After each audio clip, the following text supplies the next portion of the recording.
Monsieur le Président entrant de l'AMPI, Monsieur le Vice-président entrant de l'AMPI, Monsieur le Gouverneur, Mesdames et Messieurs les Vice-gouverneurs, Monsieur le Directeur exécutif adjoint pour de l'Alliance pour l'inclusion financière, honorables invités en vos rangs et qualités, Mesdames et Messieurs. Nous voici au terme de nos échanges sur les problématiques clés qui interpellent notre plateforme, particulièrement en ce qui concerne les services financiers digitaux transformationnels. Nos discussions nous ont permis d'apprécier les expériences réussies d'intégration des services financiers digitaux dans le secteur de la finance de proximité. Il nous a été également possible de prendre la mesure de l'importance du rôle de régulateur dans la promotion des transferts des migrants, ainsi que les contraintes majeures à lever en vue de mettre en œuvre une interopérabilité des services financiers par la téléphonie mobile en Afrique, bénéfique à l'ensemble des acteurs. Je note avec satisfaction la pertinence des conclusions auxquelles nous sommes parvenus. Je pense qu'elles permettront de progresser et de relever les principaux défis liés au développement des services financiers basés sur la téléphonie mobile plus inclusif et plus sûr. À cet égard, je voudrais remercier et féliciter l'ensemble des participants pour la qualité de leurs échanges et contributions. Les recommandations formulées nous offrent ainsi des balises pour mieux affiner nos politiques visant à faire reculer les frontières de l'exclusion financière et, par conséquent, contribuer à la lutte contre la pauvreté dans nos États. À l'issue de nos travaux, je me félicite que la feuille de route destinée à inscrire l'AMPI dans un cadre institutionnel formalisé et assurer sa présence physique en Afrique ait été discutée. Nous venons ainsi de franchir une étape décisive vers le renforcement de l'efficacité des actions de notre initiative et d'une meilleure coordination de ces activités sur le continent. Mesdames et Messieurs, durant les 2 années au cours desquelles j'ai eu la charge de conduire les activités de l'AMPI, nous avons pu, grâce au soutien de chacun d'entre vous, progresser sur plusieurs chantiers qui nous ont permis de consolider notre plateforme et de lui ouvrir de nouvelles perspectives. Je voudrais rappeler quelques exemples. En avril 2014, réunis à Washington, nous avons adopté le plan stratégique de l'AMPI, dont les principaux axes pour la période 2016-2018 nous ont été présentés par le helpdesk. Ce plan nous offre un cadre approprié pour accompagner nos États dans la réalisation de leurs objectifs d'amélioration des conditions de vie des populations, notamment les plus vulnérables. Des contacts ont été noués et devront être poursuivis avec la Banque africaine de développement au plus haut niveau, dans le cadre du financement des activités inscrites dans le plan stratégique. Au titre de ces activités, je voudrais relever la pertinence du séminaire sur le genre que nous avons organisé en juillet 2015 à Yamoussoukro et qui nous a permis de mesurer l'importance d'une meilleure prise en compte des femmes et des jeunes dans nos politiques en faveur de la promotion de l'inclusion financière via les canaux numériques. À cet égard, les propositions du helpdesk relatives à la prise en compte du genre ainsi que celles concernant la synergie entre la finance de proximité et les services financiers numériques devront être traduites en actions concrètes dans les meilleurs délais possibles.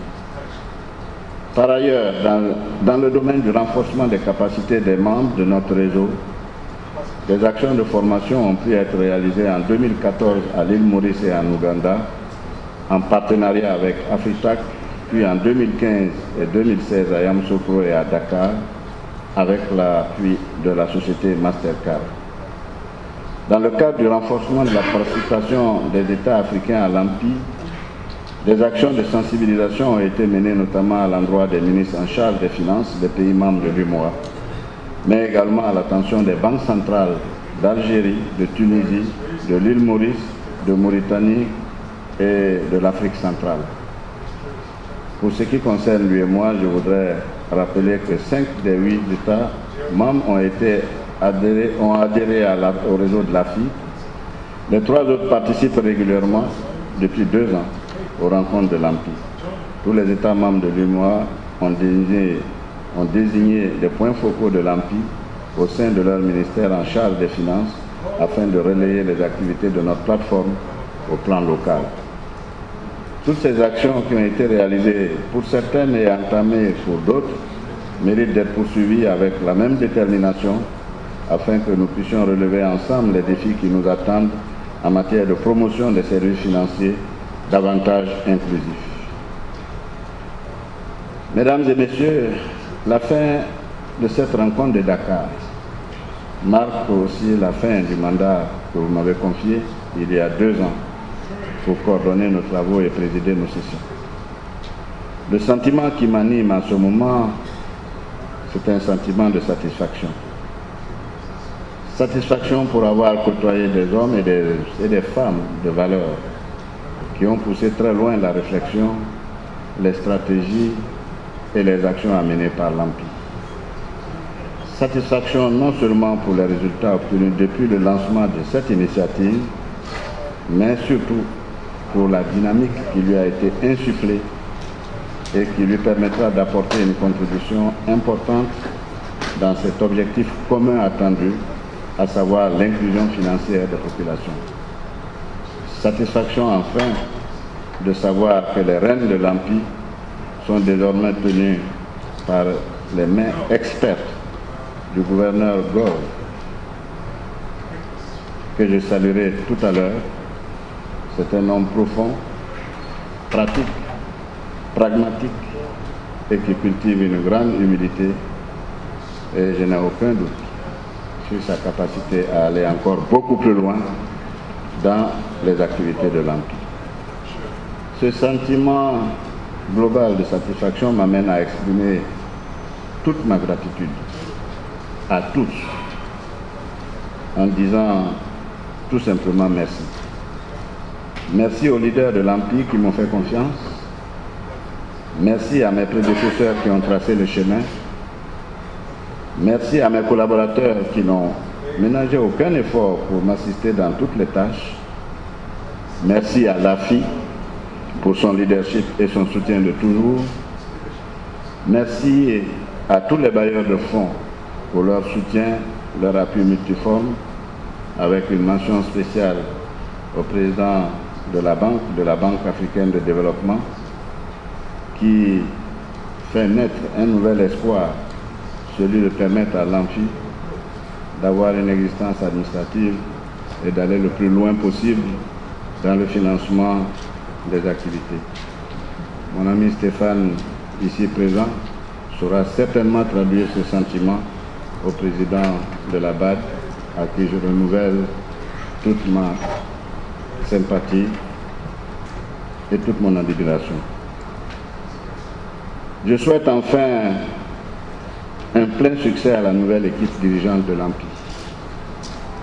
Je suis convaincu que leurs engagements permettront à l'AMPI de poursuivre avec efficacité la mission entamée et d'enregistrer de nouvelles avancées dans notre projet commun de créer les conditions d'une meilleure accessibilité de toutes les couches de la population aux services financiers. Pour ma part, je poursuivrai avec la même détermination les actions qui contribuent au rayonnement de l'AMPI et à l'atteinte des objectifs que nous nous sommes fixés. Avant de terminer, je tiens à souhaiter un bon retour aux participants à cette rencontre qui vont rejoindre leurs pays respectifs. J'espère que l'escale de Dakar aura été appréciée par les uns et les autres. Sur ces mots, je déclare close la 4e table ronde de l'initiative africaine sur les politiques de services financiers via la téléphonie mobile. Mais avant de vous remercier, je voudrais demander au gouverneur Gove, le président entrant, de venir pour une poignée de main qui est la symbolique de la transmission du pouvoir de président pour diriger l'Empire. En dehors d'un marteau ou d'une cloche, dans les autres institutions, chez nous, ce sera la poignée de main. Monsieur le gouverneur, félicitations.